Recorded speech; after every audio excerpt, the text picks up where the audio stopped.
au moment où nga taxaw duggoo ci benn entité en tout cas jaxasoo gars yi sur le terrain on a vu que am na boulevard bu ubbeeku donte la tête de liste de Pastef Ousmane Sonko ne woon na kenn ku ci ne bu ñu demee ba jël yëf yi na nga toog fa nga toog mais on a vu des vagues de ralliement jëm ci la liste vraiment de Pastef.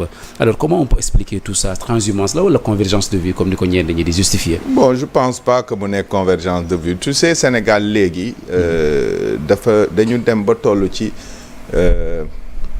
une situation où presque tout le monde est devenu sophiste. Sophiste mooy quand tu crées même des biais cognitifs pour convaincre les gens. Léegi les gens sont prêts à faire toutes les contorsions possibles pour dire que li ñu def baax na la nga doon xalab démb nga ñëw di ko def tey. C'est la question que je me pose. C'est qu'est-ce qu'on va raconter à nos enfants demain? C'est-à-dire da ngay gis et puis léegi xale yi xam nga tout est enregistré. Tey nga wax lii suba nga wax lële gannaaw ëllëg nga wax leneen.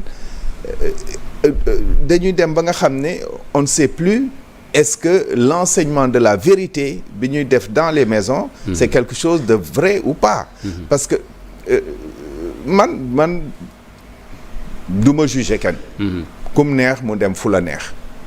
Mais en tout cas je dis il faut pas que les gens continuent à def des mouvements de va-et-vient mais boobu en politique. Est-ce que transhumance la? Bon parce que gis nañu à chaque fois qu'on utilise ce terme-là transhumance rawatina nag ñi fare ci nguur gi actuellement dañuy jàpp ne loolu transhumance même ñi nga xamante ne sax ñu ngi def ces déplacements-là pour aller vers la liste Pastef dañuy jàpp ne transhumance amu fa. Alors en quoi c'est gênant tout ça? Moom laa lay wax c'est ça qu'on appelle le sophisme. C'est-à-dire le sophisme. Mais ci wolof lan mooy sophisme? Mooy koo xam ne dafay sukkandeku ci lu dul dëgg. Pour def benn waaw pour indi lu muy teg ne loolu dëgg la xam nga bu raisonnement de base bi nekkul dëgg. Conclusion bi dans tous les cas mënul nekk dëgg même bu convaincre nit ñi. Donc loolu moo bëri ci dëkk bi léegi. Et les gens dañ ko utiliser bu leen arranger. C'est-à-dire bu fekkee ne dafa nekk lu baax pour ñoom. ñu utiliser ko bu fekkee dafa nekk lu bon pour ñoom. ñu ne du transhumance. bu dee lu baax la pour ñoom ñu ne du transhumance bu dee lu bon la bu dee keneen la ñu ne transhumance la. Donc il faut qu'on soit fixé sur une chose qu'on l'appelle transhumance ou autrement. Ce qui est clair c'est que ñëpp mënuñ nekk dans le camp du pouvoir.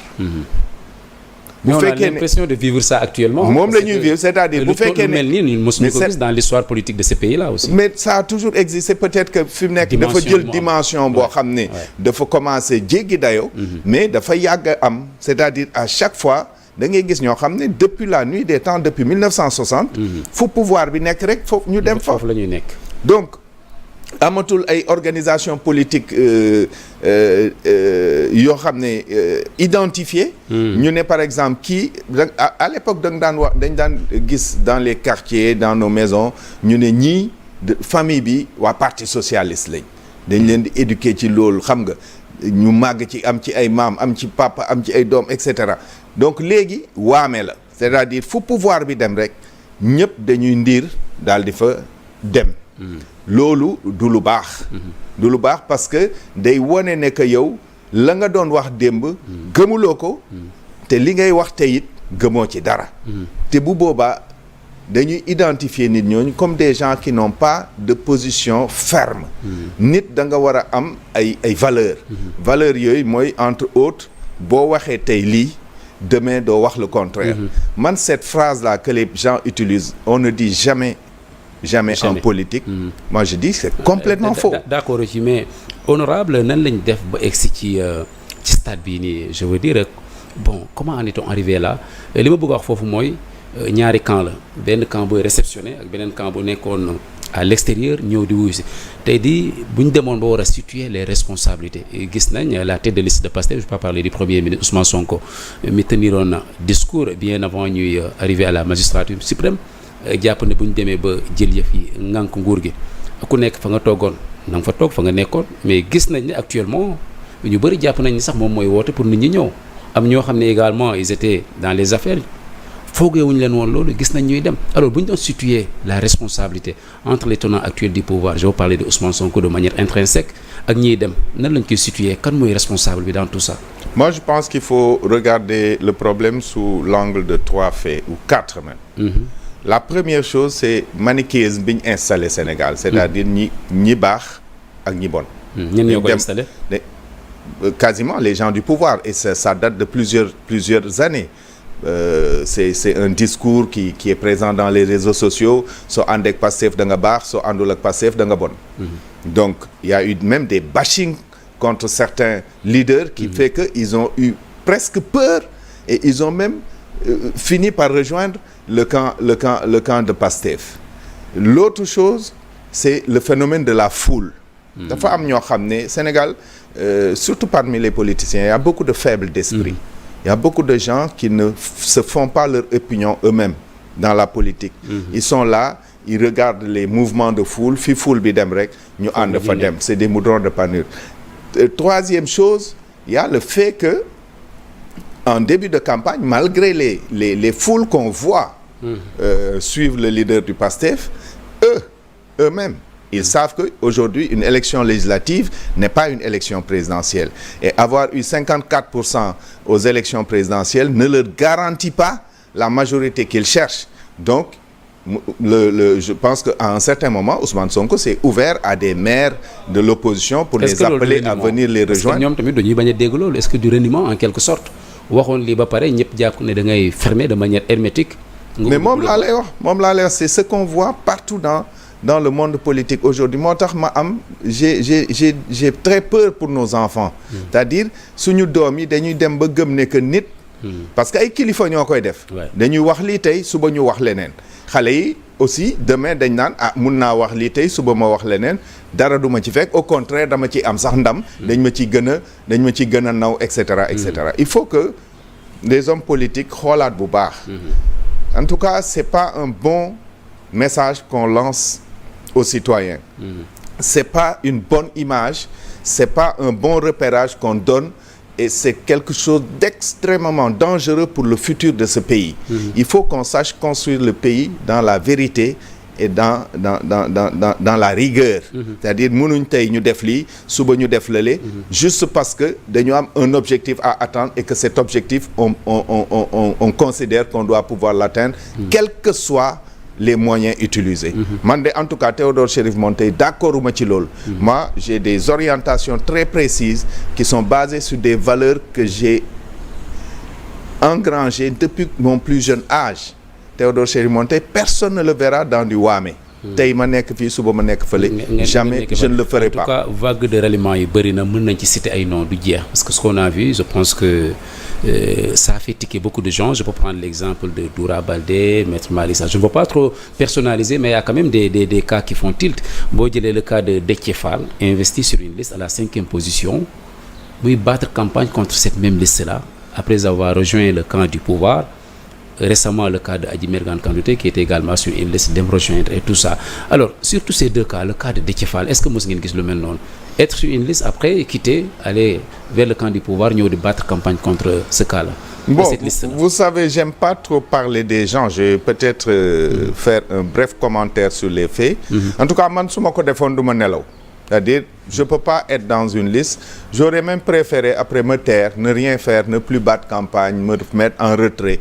Mais nekk ci benn liste après di critiquer cette liste di critiquer la démarche de cette liste c'est quand même mais quand même joxe na ay explications comme waaw mais il n'était pas à l'aise quelles que soient les explications et il a expliqué par les convergences de vues yi nga xamante ne am na ko Ousmane Sonko quelles que soient les explications qu'on donne ce n'est pas quelque chose d'admissible. Vous ne pouvez pas vous engager avec des gens dans un combat et au milieu du gué vous retirez dafa mel ni yow nga solu armée ñu jox la ay armes jox la tenue nga dem ba ci digg bi nga commencer tirer sur tes propres troupes loolu lu graaw la. mais est-ce que lu mu joxe comme explication xel mënu ko dégg. xel mënu ko dégg c'est moom laa lay wax c'est du sophisme 2024 moom laa lay wax c'est du sophisme. C'est du sophisme c'est-à-dire on part d'un argument faux pour créer une conclusion vraie. Ça, c'est une technique de rhétorique. Ça peut fortement influer sur les opinions. Mais en réalité boo creuser au fond da ngay gis ne hypothèse de base yi baaxuñu. Bu hypothèse de base yi baaxul conclusion bi quelle que soit sa beauté du baax. Hypothèse de base yi mooy que ne mënuloo nekk ci benn liste nga engagé wu ak nit ñi ba pare ngeen dem ba ci digg bi nga retiré wu. loolu mooy dëgg gi. loolu mooy dëgg gi après leneen lu ñu jéem a créer broderie lay doon. Donc en tout cas man mënuma ko concevoir. Si j'ai une opinion personnelle à donner là-dessus mënuma ko concevoir et je pense que su ma xëyee le matin je dis à mes enfants nit dafa war a am loyauté nit dafa war a honnête nit dafa war a sàmm kàddoom nit dafa war a sàmm engagement yam demain bu su may propre doom di ma gis ma engagé wu ci dara dem ba ci digg bi dindi engagement boobu parce que et cetera duñ ma mun a déglu. Est-ce que la tête de liste de Pastef Ousmane Sonko mën nañ jàpp ne am na ci une part de responsabilité moom mi ko recevoir à la veille avant muy def bien sûr que am na ci part de responsabilité parce que bu ko waxul ñëwal bu ko ubbilul loxoom du ñëw waxtaan ak moom te li nit ñi war a xool c'est que loolu facteur déclenchant la parce que tant que ñu ngi doon jàpp ne Ousmane Sonko def ne woon ku nekk fa nga nekkoon avant le 24 mars na nga fa toog des fa gars yi dañ naan Pastef de boo demee dinañ la ñàkkee kersa wala ñu dàq la parce que lii la Ousmane Sonko wax mais bu commencé recevoir ay nit yoo xam ne en plus ñu ngi ci ay liste mais bu boobaa c'est la porte ouverte à tous les excès et à toutes les dérives et puis promettre ñu kenn du décret de nomination du poste de quoi que ce soit. Waaw on peut tout dire on peut dire que c'est soumis à aucune condition etc mais ce qui est clair c'est qu'ils sont aujourd'hui entourés par les gens yi nga xam ne moom lañ doon honnir démb.